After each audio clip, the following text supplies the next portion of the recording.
Chapter 6. Well Within Your Reach. Breaking time was one thing, but now you've gone and glitched your way into the world! Monokuma shouted, his voice dripping with unadulterated rage. I could take responsibility for letting myself get caught like that, but you've got a lot to answer for as well. What? Shuichi couldn't help but ask. Glitched my way into this world? I haven't been able to see anything that's been happening, Monokuma complained. so I'm really out of the loop. Pun not intended. And when I think I finally got it, I'm back in the freaking Exisal! Those things were made to use against you freaks, not the other way around. Shuichi stiffened. You know about the time loop? Yeah, I know about the blasted time loop! Monokuma roared, making him jump. Why wouldn't I know about it? I'm the headmaster. And The bear let out a sigh of defeat. the current overseer of this program. I don't know what you're talking about, Shuichi admitted weakly. Isn't this a dream? Monokuma snorted. Come on. Everyone's grown out of that plot twist by now, even if it is only sort of true. Remember Mew's virtual reality? No, this is a dream, Shuichi insisted. He turned away from Monokuma, already walking towards the walking path he saw. I'm dreaming. Hey, I'm trying to explain things you'd really like to hear. Monokuma shouted after him as he simply walked away. I'm not doing this. This is a dream, and I've finally gotten away from the time loop.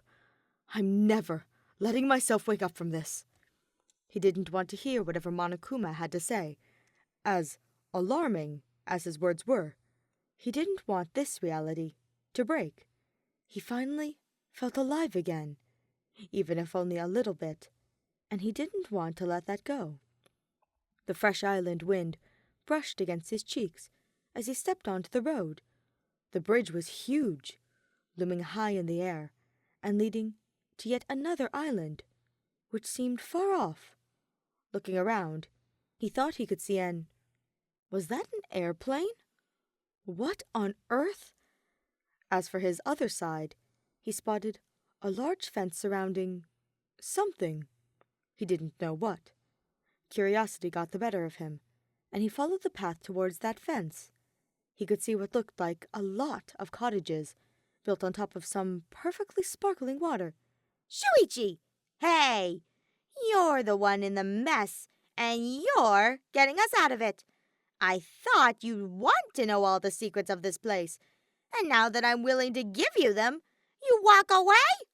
Don't listen to him. Shuichi did his best to ignore Monokuma as he pushed through the gates, trying to focus on exploring. This place seemed peaceful. It seemed like paradise. This was so much better than rotting in bed all day. Besides, it was Monokuma. He controlled the killing game. Why wouldn't he want to see Shuichi in despair? Based on a quick count, there were 16 cottages in total, and the first mailbox he checked showed a small, pixel-styled headshot of somebody he didn't recognize. Did someone live here? The island seemed empty now, so he doubted he had anyone to worry about. That means I'm alone. A shiver ran down his spine as he thought of his friends. Where were they? Don't you want to end the time loop? Monokuma demanded once he caught up. I can tell you how to do that, because I sure as hell don't want to be here. Then end it when you escape the Exisals, Shuichi told him distractedly, cautiously approaching what seemed like a massive pool. Hotel Mirai? I would have done that by now if I could, Monokuma griped. but not only am I set to follow a specific script, I can't do what needs to be done to end it. Then you're like me. There's no ending it. Yeesh! That got depressing really fast. Monokuma commented as he continued walking. What Are you gonna put back on the hat? Do you have to follow me? Shuichi grumbled, only stopping to glare down at the monochrome bear. I tried to end the time loop, and I failed. I don't know what else you think I can do. I'd be able to tell you if you'd listen to me. It's not my fault despair made you annoyingly stubborn. Shuichi scoffed, turning on his heel. All right, just hear me out, will ya? Monokuma all but begged him. I never would normally tell anyone this, especially not with 7 of you left, but I can't fix this time loop on my own. And if the loop doesn't end, the killing game is stuck in stasis too. Why would I want the killing game to continue? Shuichi demanded incredulously. Being stuck in a time loop was torturous, but Shuichi would let himself suffer if it meant his friends wouldn't stay dead. It was if they started remembering their deaths that he'd have a problem. Because the time loop would end, Monokuma pointed out, his voice irritatingly matter-of-fact. But my friends would die, Shuichi protested. like they haven't been already. Huffing, Shuichi turned and stormed towards the hotel building. I'm fine with living here alone if it means my friends aren't dying, Shuichi snapped over his shoulder. I'm okay with that. Monokuma growled in frustration. This would be a lot easier if those NPCs were here. At least everyone liked them. Listen, are you really giving up that fast? I thought your whole thing was wanting out of the time loop. Well, I'm offering you a way out. Shuichi never thought the day would come where Monokuma, of all things, would be trying to encourage him to not give up. However, this entire situation was already extremely strange. So, his surprise was suspended. A way out. Shuichi wanted nothing more than a way out of the time loop. But wasn't this dream island the best he could get from that? Who's to say that Monokuma wasn't part of the dream in the first place? Maybe he represented Shuichi's sense of guilt or something. He closed his eyes, trying to quell back his headache. Everything Monokuma had been spouting off about had made absolutely no sense, and he unfortunately couldn't deny that he was curious. It doesn't matter anyway, does it? Okay, Shuichi sighed, reluctantly turning back around to face the bear. Okay, fine. Tell me everything. Finally! Monokuma exclaimed. All right, listen up. As far as I'm aware, the reason the time loop happened was because I didn't know who the Blackened was. And if I didn't know who the Blackened was, I wouldn't be able to fairly judge the class trial. So when you triggered the body discovery announcement for the first time, everything sort of broke. Broke? Shuichi repeated. That's what we get for messing with the program so much, Monokuma grumbled. I mean, I didn't do a thing. I'm just an NPC. Everything else was up to the team. The team? Monokuma lifted his paws to his mouth. Whoops! Spoilers! That's not important right now. So, don't worry about it. What is important is that you know what you're in. So figure it out. Chop chop!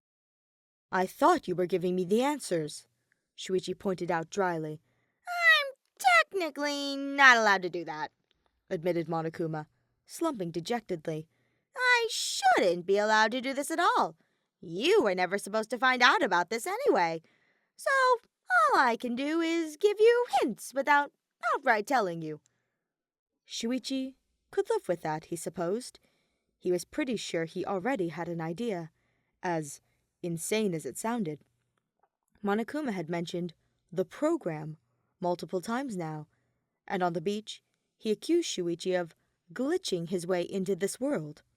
Paired with the comment about Mew's virtual world, are you trying to tell me that this is a virtual reality simulation? Shuichi demanded. Everything, from the moment we woke up in those lockers, wasn't real? It's as real as you want it to be, was Monokuma's casual reply. You're probably not interested in all that technical stuff, but all of your brains were hooked up to the map the team created to host the killing game. It's called the Ark, made specifically just for you 16. The map? Shuichi murmured.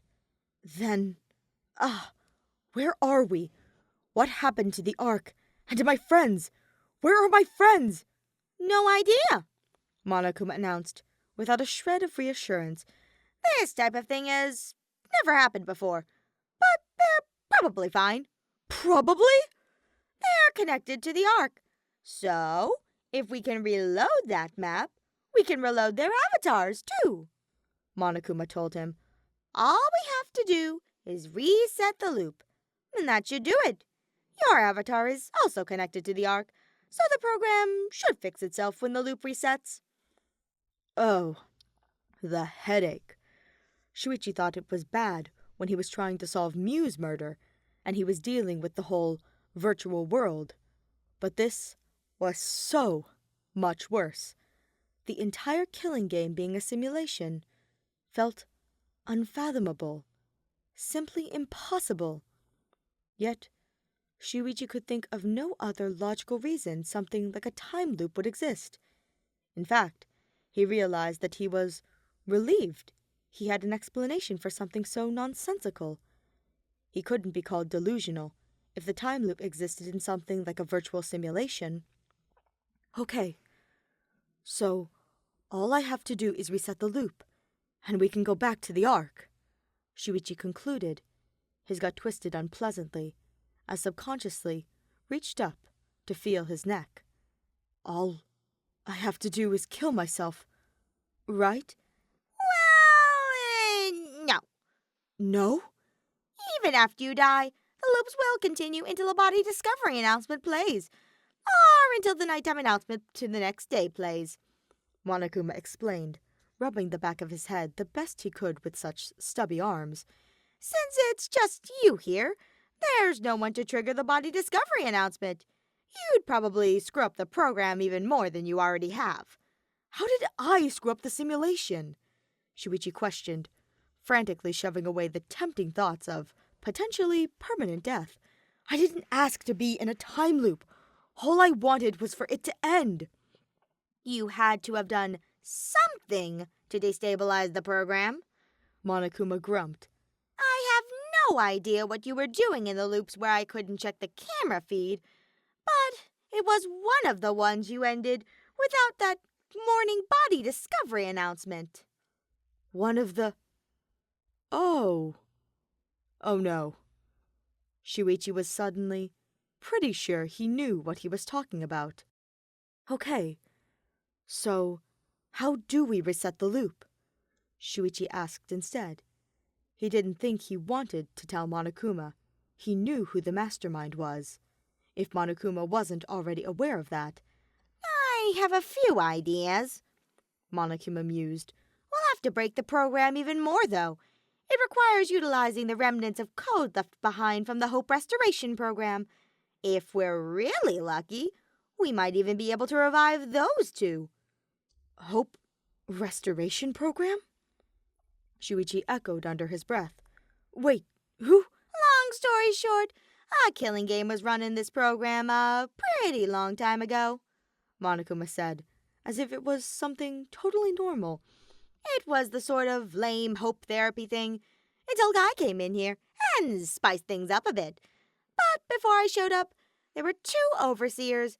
One was a teacher, and one disguised herself as a student. They were there to make sure everyone didn't start ripping each other apart or whatever. And my memory is a bit hazy on it, since I was reworked a bit for the Ark. Hold on. Shuichi stammered, his mind reeling. Killing game? Overseers? What? Monokuma sighed.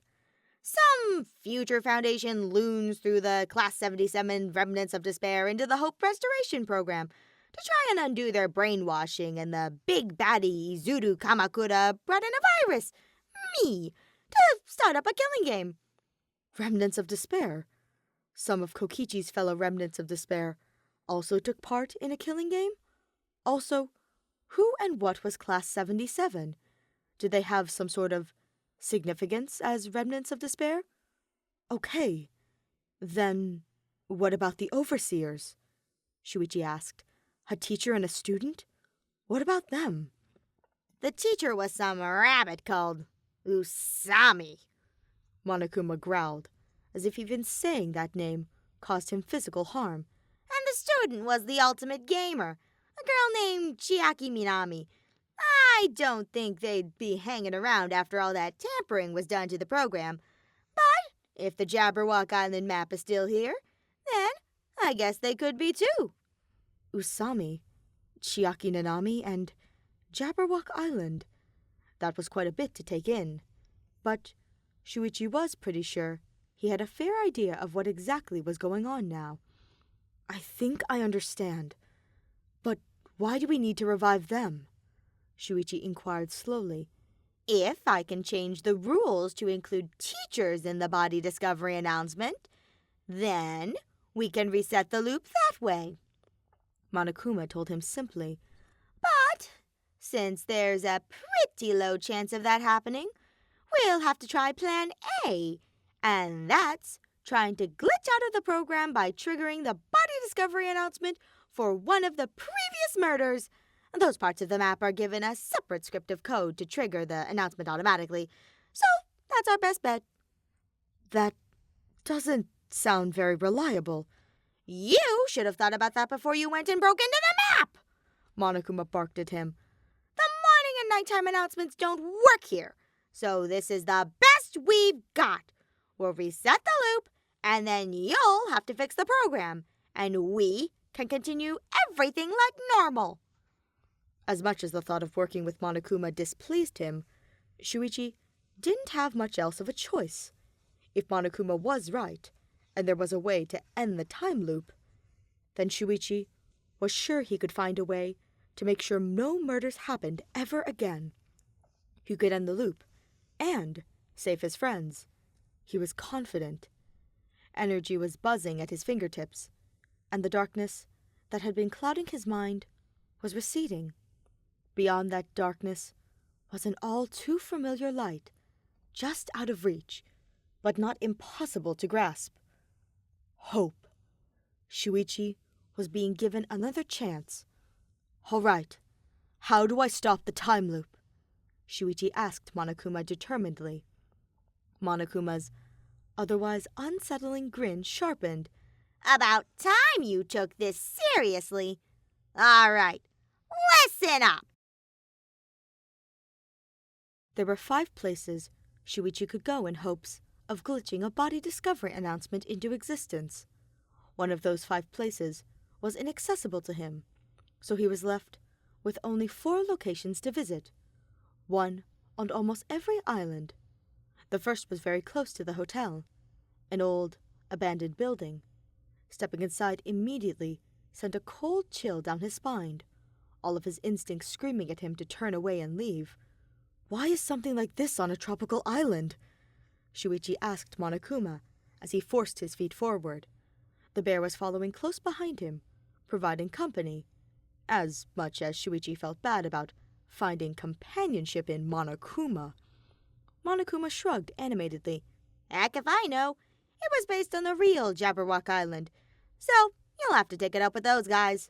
The real Jabberwock Island? Shuichi echoed. It sounds sort of familiar, but I can't put my finger on it. You know how hard it is to sneak onto that island? Monokuma huffed. Before Shuichi could ask what that was supposed to mean, the robot suddenly waddled forward, straining open a pair of doors. In here!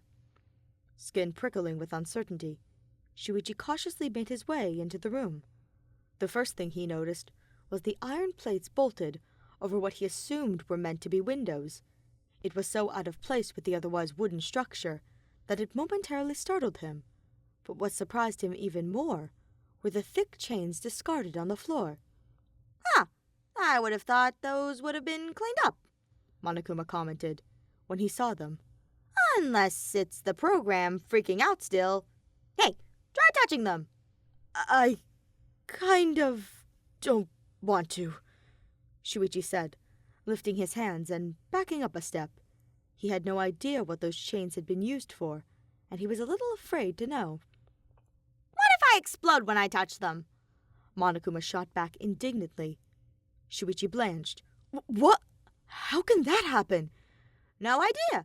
But if we find out, you're gonna be screwed. Now be a man and touch the chains. I am a man.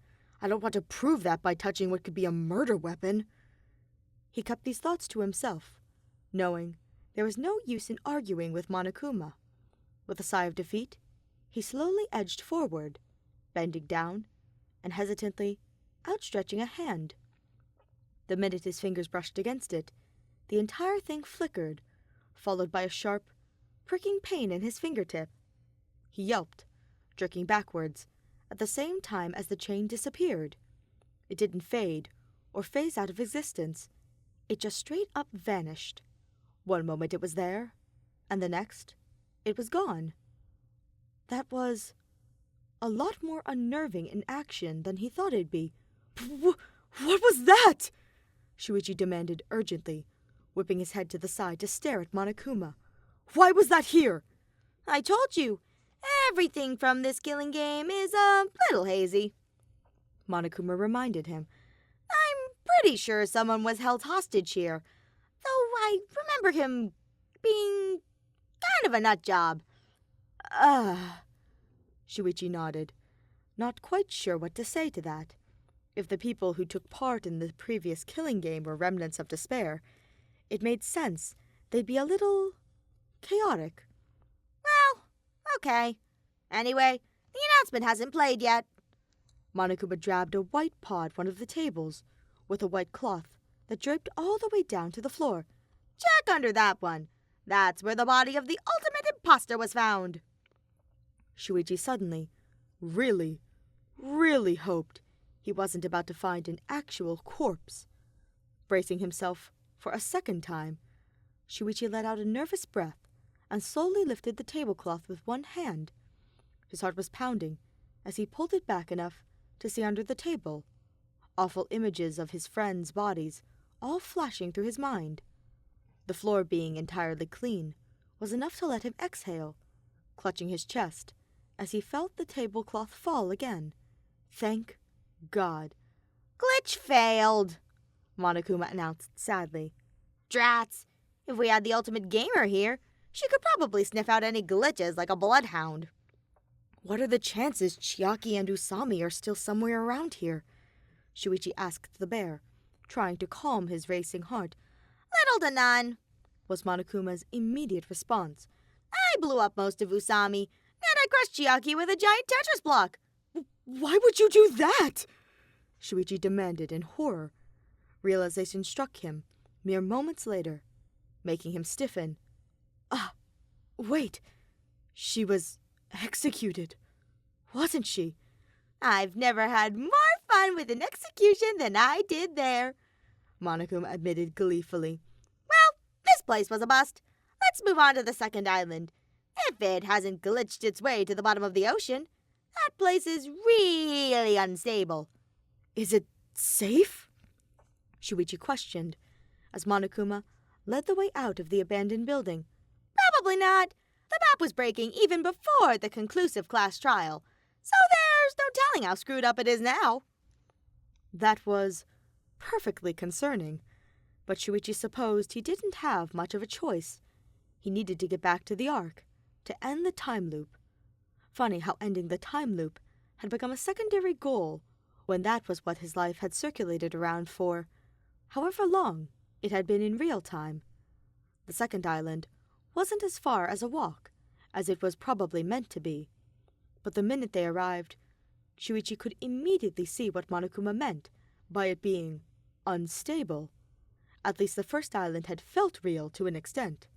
Stepping onto the second island was equivalent to Mew's virtual world, but about 10 times more disorienting, and making him even more motion-sick.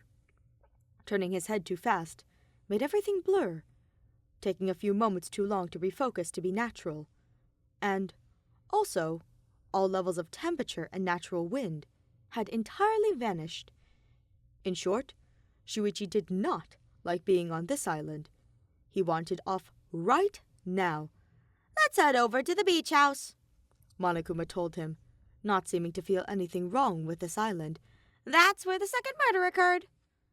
Not having the heart to speak, Shuichi nodded. Whatever got him off this island the fastest. The beach house was an interesting sight.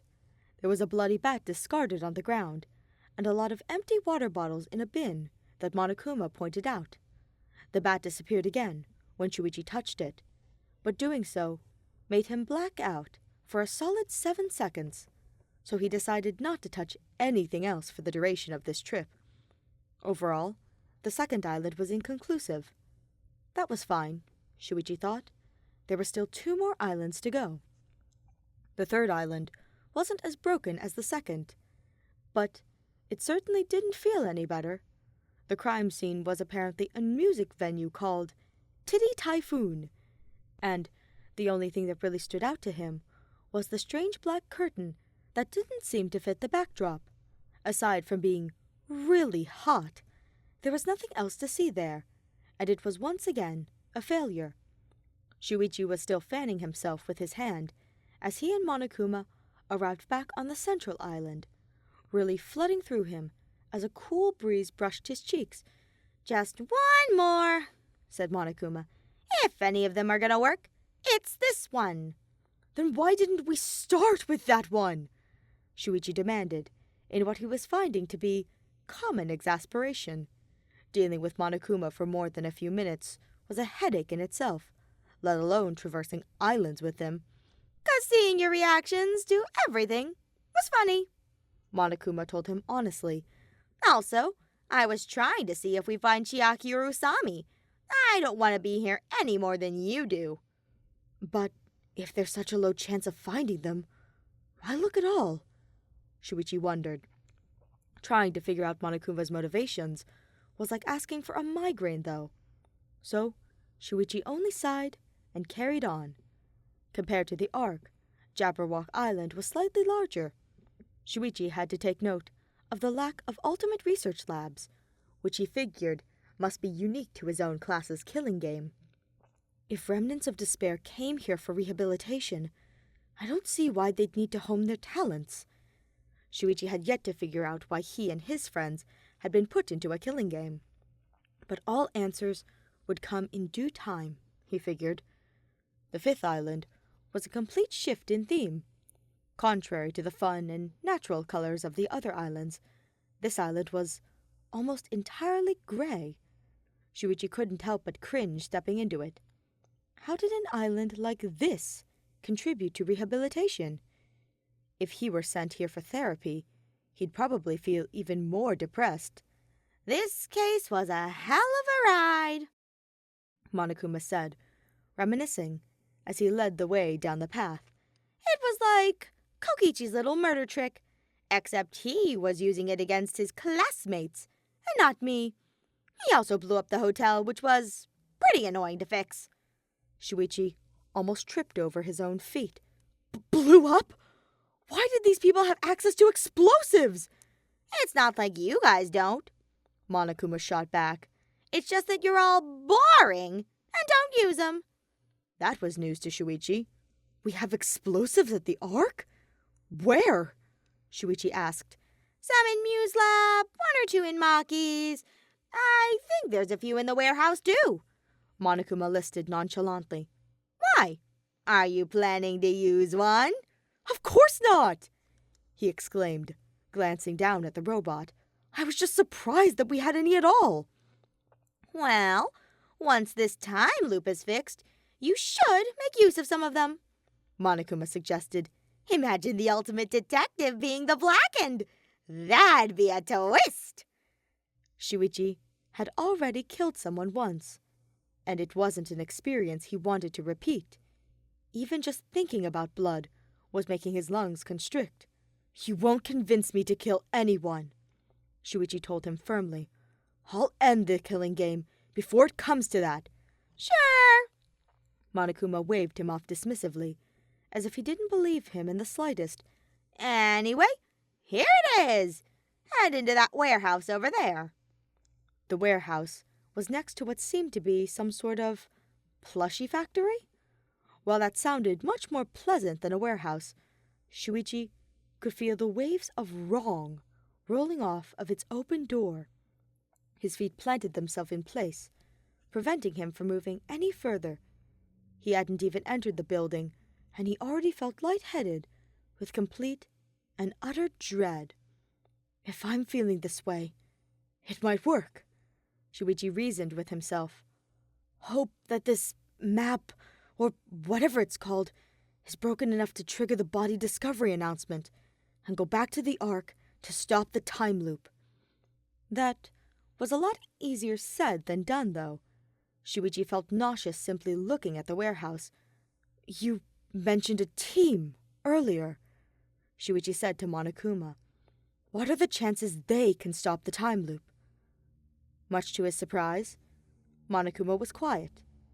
He had been talking non-stop ever since they got here, and what he couldn't answer, he openly admitted to.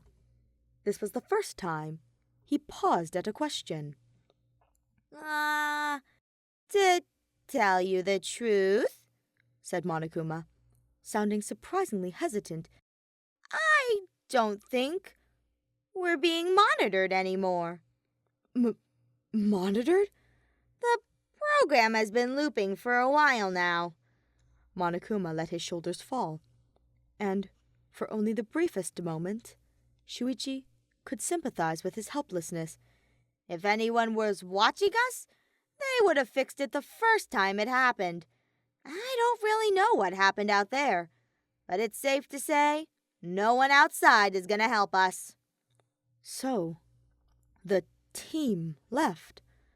Why? Where did they go? If they went through the effort of creating an entire virtual reality for us, why would they abandon it soon after? That doesn't make any sense. Their leaving has caused a lot of problems for us, though. Us? When did he start thinking of Monokuma as if they were a team? While they did share the same goal, to end the time loop, they had fundamentally different reasons for doing so. Shuichi wanted to end the time loop to save his friends and stop the killing for good. He had possession of so much valuable information, things that he could use to end the killing game. That was what he wanted to do most of all. It was Tsumugi herself who told him to use the time loops to his advantage. And oh, he would do exactly that. He had had his time to wallow in despair. Now, it was time for him to actually do something. On the contrary, Monokuma wanted to end the time loop for the exact opposite reason Shuichi had. He needed time to progress, to further continue the killing game. His killing game ceased to function if no one stayed dead after all. In fact, Shuichi would go as far as to assume that he didn't even want to work with Shuichi in this situation. He was simply Monokuma's last resort, since the bear himself was also stuck in the time loop with much less freedom than Shuichi had. Ever since the very start of the killing game, Monokuma held significant power over Shuichi and all of his friends. This was not a partnership to end the time loop. This was Monokuma using Shuichi to get the killing game functioning again. Shuichi couldn't let his own loneliness trick him. He looked back at the warehouse. It was as if a dark, oppressing aura surrounded the place, urging anyone in its vicinity to run as far as possible. Shuichi was almost impressed with how foreboding it was. I'll end the time loop, Shuichi promised. And the killing game. I won't let anyone else kill each other. Monokuma didn't appear worried. Boo, boo, boo, boo, boo. We'll see. That was a conversation for later. Shuichi soothed over his nerves with thoughts of saving his friends and willed his feet forward, closer and closer to the terrifying building. If Monokuma was right, and this would glitch a body discovery announcement into playing, then Shuichi would be able to carry out their plan. He would be able to carry out his plan. Body shaking uncontrollably, Shuichi forced himself onwards, entering the smothering atmosphere of the warehouse. He couldn't tell if it was difficult to breathe, because the air felt thick, or because of the building panic in his chest. But that was no reason to turn back now. Everything's still here, Monokuma observed, while Shuichi's eyes were still adjusting to the darkness. Since I never cleaned up, this still should be registered as a crime scene. Shuichi turned his gaze down at the robot. Then why did we go to the other 4 crime scenes? I don't like repeating myself, Monokuma told him, instead of giving him an actual answer. At this point, Shuichi was convinced he was simply trying to waste time. All he could do at this point was roll his eyes in exasperation and keep moving forward. When he saw what was at the back of the warehouse, he stumbled, an unbearable shudder racking his limbs. There was no dead body for him to find. Instead, it was everything around it that made him feel sick. Blood stained the ground, a bit looking days old. There were 4 ropes connected to 4 pillars in each corner of the room, all leading to the very center of the room. A massive, corded spear lay motionless over that blood stain, and the lack of a body was what allowed Shuichi's vivid imagination to run wild. What happened here? Huh? Shuichi whirled around. Ding dong bing bong! Those bells were so different from the arcs, broken and distorted, but Shuichi's eyes were locked on the hazy figure in the doorway. He couldn't make her out completely, but, although sounding distant, her voice was soft and unintimidating. Shuichi had about 5 seconds to think. Chiaki Nanami? Before a headache, worse than anything he had ever felt in his entire life, slammed into him like a freight train. This was worse than when he died that first time. It was so much worse. It was as if an ice pick was being driven through his skull, pushing further and further, and then going deeper, even when it shouldn't be able to. It took him a while to realize he was on the ground, curled up on his side, and clutching his head. His eyes ached like nothing he'd felt before, as if they were trying to pop out of their sockets. The tears he was shedding certainly did not help. What he wanted to know was where this migraine had come from. Was it seeing someone who shouldn't still exist? Was it because of the loops jerking him from map to map, in and out of the more stable parts of the simulation? Or was everything catching up to him all at once? Shuichi didn't know. All he could think was it hurts. It hurts so bad. The gun is in the warehouse. It's quite well hidden, buried behind many boxes. No one would find it if they weren't really looking for it. Maybe that is why Shuichi was able to find it in the first place, because he wanted to. The warehouse had always been strange like that. Once he recovered from his agonizing headache enough to move, his first action had been to tear apart the warehouse in search of those bombs Monokuma mentioned. He had to determine whether the bear had been telling the truth or not. After all, having bombs lying around was a massive threat. When Shuichi got time moving normally again, there was no telling what might happen. Shuichi needed to make sure his friends would be safe. That last loop had been used to gauge his resources: the gun, the bomb, ropes, and the antidote to Strike 9, and even a few other very, very interesting things. This is the loop where he'd take action. Deja vu had become a friend to Shuichi over the course of these time loops, and it held his hand as he made his way through those familiar halls. This would be the last time ever visiting the Exosol hangar. Thank God. Shuichi never wanted to come back here again, and I never will. This plan would work, no matter what Shuichi had to do, to end the time loop and the killing game. The cockpit to the Exosol wasn't even open yet when he arrived, and he was grateful for his quick arrival. Both Kaito and Kokichi shared bewildered expressions, momentarily frozen in shock. Maki appeared quickly from the exisal, but Kokichi hadn't moved for the remote. His head had snapped towards Shuichi. This was his chance. "Wait!" Shuichi shouted, as loud as he could. "Everyone! Please stop!" Red, purple, and violet eyes locked onto him as he moved further into the hangar, moving cautiously. Maki and Kokichi were his biggest threats. Maki with her crossbow, and Kokichi with the exisal remote. Shuichi needed to disarm Kokichi, and fast. Shuichi? Kaito gaped at him in shock. "You're here too? Don't you move!" Shuichi snapped at Kokichi, whose hand had been creeping towards his pocket. "I need you all to listen to everything I say. Please, I don't want to have to use force." "What the hell are you talking about?" Maki asked, glowering dangerously at him. "What force would you use?" Kokichi scoffed. "Are you going to give us a speech on friendship and magic?" "No." Shuichi revealed the gun he had kept hidden behind his back, pointing it at Kokichi. "I will shoot all of you." The look of simultaneous horror, alarm, and confusion on his friends' faces hurt. Shuichi hated having to do this again, but it wasn't like last time. He was fully sound of mind, and he had a legitimate strategy. He had no intention on shooting anyone except himself if this went awry. This will work. Shuichi knew that, like how he knew the sky was blue. "I won't give up again.